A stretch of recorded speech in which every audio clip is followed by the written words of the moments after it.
Bonjour à tous et à toutes. La cinématique est l'étude du mouvement des corps, et les grandeurs physiques de la cinématique sont en fait le temps, la position, la vitesse et l'accélération. Dans cette capsule-là, nous étudierons le mouvement du particule, qui est décrit par trois vecteurs, le vecteur position, le vecteur vitesse ainsi que le vecteur accélération.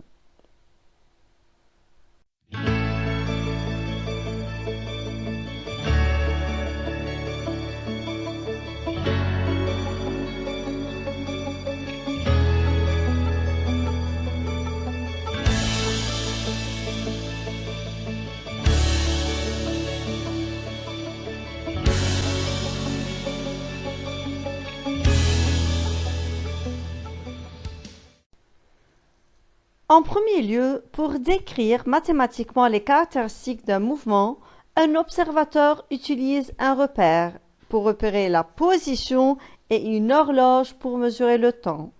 Ces deux repères sont toujours liés au référentiel d'observation. Maintenant, un repère est toujours déterminé par une origine O et une base. Le plus souvent, la base est orthonormée comme on est en train de voir dans cette figure. Le repère est alors appelé repère cartésien OIJK. Les axes OX et OY perpendiculaires entre eux forment un plan. Et l'axe OZ est perpendiculaire à ce plan-là. Souvent, le mouvement se déroule dans un plan et un repère OIJ à deux dimensions définissant ce plan suffit dans ce cas-là.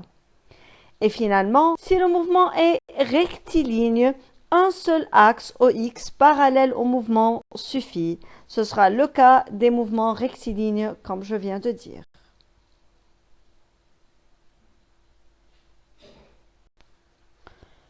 Commençons par le vecteur position. Et soit M, le mobile et OIJK le repère choisi. La position de M à chaque instant est repérée par les coordonnées, ou bien on peut dire par les composantes x, y et z du vecteur position OM. Ce vecteur position, qui est représenté en rouge sur la figure, va de l'origine du référentiel, qui est O dans ce cas-là, à la position de la particule. En composante cartésienne, le vecteur position est donné par la relation suivante OM égale XI plus YJ plus ZK. Et le module du vecteur position, on peut le calculer comme suit, tout en faisant racine carrée de x au carré plus y au carré plus z au carré. Tout en se souvenant que ici on est en train de travailler avec un repère orthonormé et x, y, z sont appelées coordonnées cartésiennes du point M. À faire attention, s'il y a mouvement, les coordonnées x, y et z varient dans le temps. Et les fonctions x égale f de t, y égale g de t et z aussi en fonction de temps, du temps, sont appelées équations horaires du mouvement, puisque ça dépend du temps. Et le mouvement d'un point M est parfaitement connu si on connaît ces équations horaires. Et pensez bien, pourquoi les composantes du vecteur position sont-ils dépendants du temps? C'est tout simplement parce que la particule est en mouvement durant le temps. Voilà, je donne un petit exemple. Disons petit x égale à 2t, y égale à 4t au carré plus 3, z égale à t par exemple. On peut calculer la position de M pour tout instant t, tout simplement juste en remplaçant t par l'instant voulu. Voilà alors, c'est tout pour le vecteur position. Pour le vecteur vitesse maintenant, la rapidité avec laquelle un mobile change de position est indiquée par sa vitesse. On peut distinguer vitesse moyenne et vitesse instantanée. Et l'unité dans le système international de la vitesse, que ce soit vitesse moyenne ou bien instantanée, est toujours le mètre par seconde, sachant que 1 mètre par seconde est égal à 3,6 km par heure.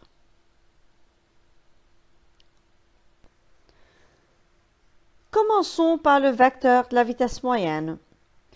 Nous savons que la vitesse moyenne est en fait le déplacement positif d'un mobile divisé par la durée.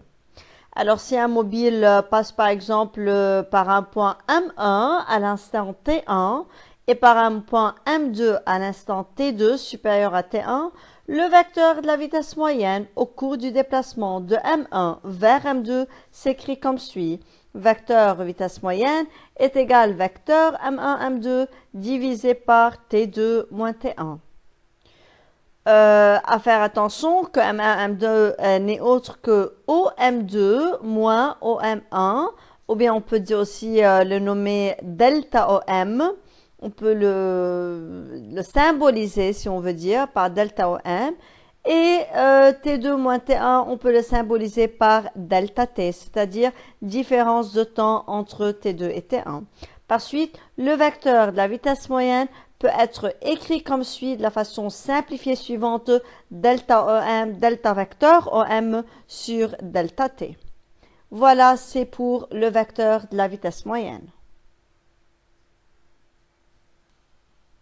Arrivons au vecteur de la vitesse instantanée.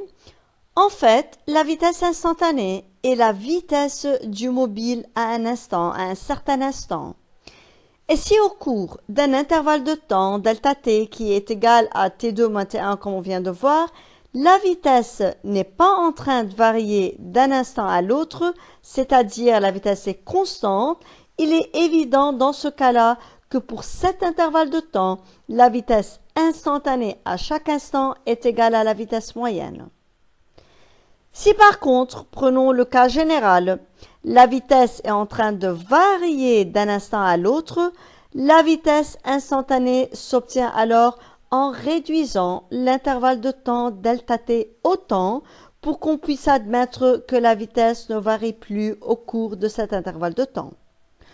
Ceci veut dire que la vitesse instantanée n'est autre que la vitesse moyenne au cours d'un intervalle de temps très extrêmement petit. Donc, nous pouvons écrire le vecteur de la vitesse instantanée comme suit. Vecteur V égale delta vecteur OM qui est très petit sur delta T extrêmement petit qui n'est autre que la dérivée du vecteur OM sur dt. Ici à noter que le vecteur vitesse instantanée est à chaque instant tangent à la trajectoire. Son sens est toujours celui du mouvement. Passons maintenant aux coordonnées du vecteur de la vitesse instantanée. Dans la base OIJK, le vecteur vitesse instantanée s'exprime comme suit. Ça s'exprime par Vxi plus Vyj plus Vzk. Voilà alors, Vx, Vy et Vz sont les coordonnées du vecteur vitesse instantanée. Si on veut calculer le module ou bien l'intensité V du vecteur vitesse instantanée, nous allons utiliser la relation de Pythagore tout en faisant le module de V n'est autre que racine carrée de Vx au carré plus Vy au carré plus Vz au carré. Maintenant, si le mouvement est plan, comme on a vu au début, nous utiliserons le repère OIJ.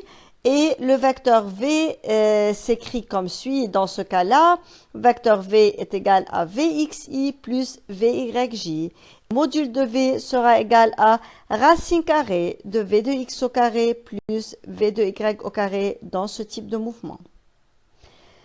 Finalement, comment on peut déterminer les composantes, comment on peut déterminer les coordonnées Vx, Vy et Vz du vecteur vitesse instantanée?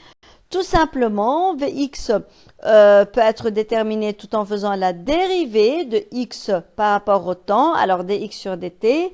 Vy peut être déterminé en faisant dy sur dt et Vz peut être déterminé tout en faisant la dérivée de z par rapport au temps.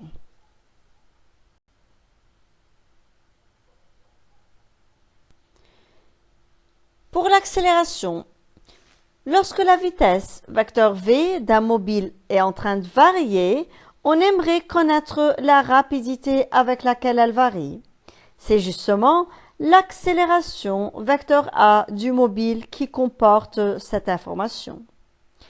L'accélération, vecteur a, indique de combien la vitesse, vecteur v, varie en une seconde. Et faites attention, le vecteur vitesse peut varier en intensité et aussi en direction. Disons par exemple une forte accélération A, c'est-à-dire forte intensité du vecteur accélération, signifie que la vitesse varie vite, tandis que une faible accélération signifie qu'elle varie lentement. L'accélération vecteur A indique alors la rapidité de variation de la vitesse vecteur V. On peut distinguer l'accélération moyenne au cours d'un intervalle de temps delta t et aussi l'accélération instantanée à un instant donné. Au début, pour l'accélération moyenne, à l'instant t1, le mobile par exemple se trouve en m1 avec la vitesse v1, tandis que à l'instant t2, le mobile se trouve en m2 avec la vitesse v2. Au cours de l'intervalle de temps, delta t est égal à t2 moins t1, la vitesse est en train de varier de delta v égale v2 moins v1. Et l'accélération moyenne dans ce cas-là sera égale à la différence de vitesse, alors delta v, c'est-à-dire v2 moins v1, divisé par la différence de temps qui est delta t. Alors, AM vecteur accélération moyenne s'écrit comme suit, ce n'est autre que delta vecteur v sur delta t. Finalement, l'accélération instantanée, vecteur a, du mobile s'obtient en réduisant l'intervalle de temps delta t tellement que l'accélération ne puisse plus varier. L'accélération instantanée, vecteur a, est donc égale à l'accélération moyenne, vecteur am, au cours d'un intervalle de temps très petit noté dt. Et la très faible variation de la vitesse delta v est notée dv. Donc, l'accélération instantanée se calcule comme suit, tout en faisant vecteur a égale la dérivée du vecteur vitesse par rapport au temps, alors dv sur dt. Ici, à noter que si l'accélération vecteur a est constante, alors le vecteur de l'accélération instantanée est égal au vecteur de l'accélération moyenne. Comme on vient de dire, le vecteur a n'est autre que la dérivée de la vitesse par rapport au temps. Et on vient de voir que le vecteur vitesse n'est autre que vxi plus vyj plus vzk. Alors, en dérivant le vecteur vitesse par rapport au temps, on peut tout simplement écrire aussi le vecteur accélération instantanée comme suit. C'est la dérivée de vx par rapport au temps fois le vecteur unitaire i, plus la dérivée de vy par rapport au temps j, plus la dérivée de vz par rapport au temps vecteur k. Voilà alors comment on peut écrire aussi le vecteur accélération. Et comme le vecteur vitesse, aussi le vecteur accélération possède des composantes cartésiennes ou bien des coordonnées cartésiennes. Alors le vecteur accélération peut aussi être exprimé à l'aide de ces composantes cartésiennes. Alors vecteur a n'est autre que axi plus ayj plus azk. Voilà alors comment aussi on peut exprimer le vecteur a. Voilà, et aussi le vecteur vitesse étant tangent à la trajectoire, le vecteur accélération, qui est en fait sa dérivée, aura deux composantes qui sont la composante tangentielle et la composante normale. Alors on peut aussi écrire le vecteur accélération de cette façon-là, vecteur a égale vecteur at plus vecteur an. Tout en notant que AT c'est l'accélération tangentielle portée par la tangente en m comme la vitesse Et vecteur AN n'est autre que l'accélération normale qui est perpendiculaire en M à l'accélération tangentielle comme on est en train de voir sur la figure. Voilà, alors c'est-à-dire le vecteur, l'accélération normale, est toujours dirigé vers la partie concave de la trajectoire, alors vers le centre de courbure, c'est-à-dire vers l'intérieur de la courbe.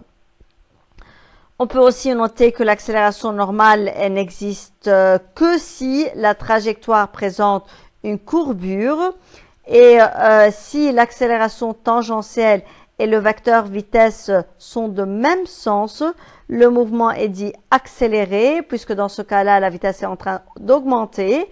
Et si l'accélération tangentielle et le vecteur vitesse sont de sens contraire, dans ce cas-là, le mouvement est dit décéléré ou bien ralenti, puisque dans ce cas-là, la vitesse est en train de diminuer. Voilà, c'est tout pour cette capsule-là. N'oubliez pas de s'inscrire à la chaîne et de s'abonner et aussi de cliquer sur la cloche afin de recevoir